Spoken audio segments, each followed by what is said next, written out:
बरेली से भी इसी बीच आपको बड़ी खबर बता देते हैं। बरेली से खबर, मौलाना तौकीर का बड़ा बयान सामने आया है। मौलाना तौकीर का बड़ा बयान आया सामने। कहा प्रदर्शन में जफर हयात नहीं था शामिल। मैंने उसको प्रदर्शन से पहले समझाया था। मौलाना तौकीर का ये एक बड़ा बयान सामने आया है। वीवीआईपी मूवमेंट है, कोई प्रदर्शन करना मुनासिब नहीं। मौलाना तौकीर का ये एक बड़ा बयान सामने आया है। मौलाना तौकीर का ये बड़ा बयान आया सामने। उन्होंने कहा कि प्रदर्शन के वक्त, हिंसा के वक्त जफर हयात शामिल नहीं था इस प्रदर्शन में, इस हिंसा में। उससे मेरी बात मानकर अपनी कॉल वापस ले ली। और इसी खबर पर ज्यादा जानकारी के लिए हमारे संवाददाता शानू कुमार फोन लाइन पर जुड़ चुके हैं। शानू, क्या कुछ जानकारी इसको लेकर? एक तरफ जहां इस पूरी हिंसा को का मास्टरमाइंड माना जा रहा है जफर हयात को, तो वहीं मौलाना तौकीर का ये बयान सामने आया है कि वो कह रहे हैं कि प्रदर्शन के वक्त जो जफर हयात है वो शामिल नहीं था। देखिए, बिल्कुल निश्चित तौर पे यशी आपको बताना चाहूंगा, ये मौलाना तौकीर रजा खां एमसी प्रमुख है।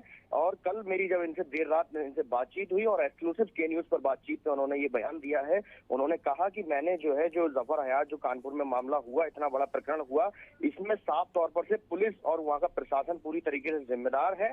सबसे पहली बात उन्होंने कहा कि जो जफर हयात है वो प्रदर्शन में पहली बार शामिल नहीं था। सबसे बड़ी बात उन्होंने ये कह दी। और दूसरी चीज उन्होंने ये कहा कि मैंने उससे प्रदर्शन से पहले मेरी उससे बात हुई थी और मैंने उसको काफी देर समझाया था कि वीवीआईपी मूवमेंट है, किसी भी प्रकार का प्रोग्राम या फिर प्रदर्शन करना मुनासिब नहीं होगा, तो इसको आगे टाल दिया जाए। और वहीं उन्होंने मौलाना ने ये भी कहा कि उसने जो है अपनी कॉल वापस ले ली थी। अधिकारियों, जो कानपुर के बड़े अधिकारी, आला अधिकारी, उनसे बातचीत करके अपना जो प्रदर्शन था उसको बिल्कुल थमाने के काम करा था उसने। और वो वहां से जो वहां पर जहां पर प्रकरण हुआ उस जगह पर सारे जो नमाजी निकले थे और लोग वहां पर कुछ धरना, कुछ नारेबाजी हो गई थी। इस वजह से जो सामने वाले पक्ष के लोग थे वहां पर ईट पथराव हुआ और पुलिस प्रशासन पे बड़ा आरोप लगाया। यशी मैं बार बार दोहराऊंगा, उन्होंने कहा है कानपुर की पुलिस ने जो दूसरे पक्ष के लोग हैं उनके साथ मिलकर के एक पक्ष पे विशेष समुदाय पर उन्होंने पत्थरबाजी की है। यशी जी बिल्कुल शानू, उस तरीके की बातें लगातार कही जा रही हैं, लेकिन कहीं ना कहीं अगर हम परिवार की बात करें तो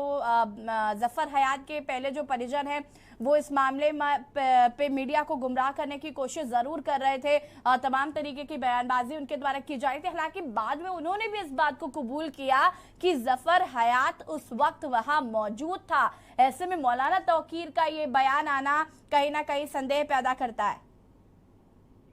देखिए, बिल्कुल यशी मौलाना तौकीर रजा खान ने ये बयान दिया है, कुछ उनकी जाहिर सी बात है अगर उन्होंने ये बयान में कहा है कि मेरी बातचीत हुई थी। और ये एक बड़ा संदेहास्पद हो जाता है कि एक तरफ परिवार कहता है कि वहां पर हमारा जो ये जफर हयात था वो मौजूद था, लेकिन बरेली के मौलाना तौकीर वो कह रहे हैं कि वहां पर मौजूद नहीं था। तो ये अपने आप में बड़ा विषय बन चुका है, क्योंकि लगातार विवाद में कानपुर की बात करें या फिर बरेली की बात करें तो दोनों ही इस टाइम चर्चा का विषय बने हुए हैं। और सिर्फ बिल्कुल शानू, ऐसा हो सकता है कि मौलाना तौकीर ने उन्हें समझाने की कोशिश की हो, लेकिन जफर हयात को यह बात समझ में नहीं आई हो, क्योंकि उसका पीएफआई कनेक्शन भी निकलकर सामने आ रहा है।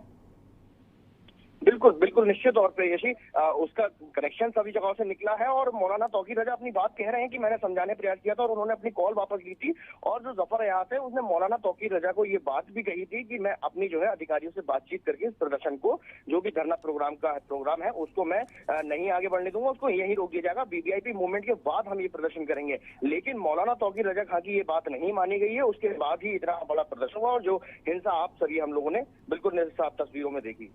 बिल्कुल शानू, बहुत शुक्रिया आपका तमाम जानकारी के लिए। और बता दें आपको कि बरेली में मौलाना तौकीर का ये कहना है कि हिंसा के वक्त जफर हयात वहां मौजूद नहीं था। मैंने उसको समझाया था कि वीवीआईपी मूवमेंट है और किसी भी तरीके का प्रदर्शन मुनासिब नहीं होगा।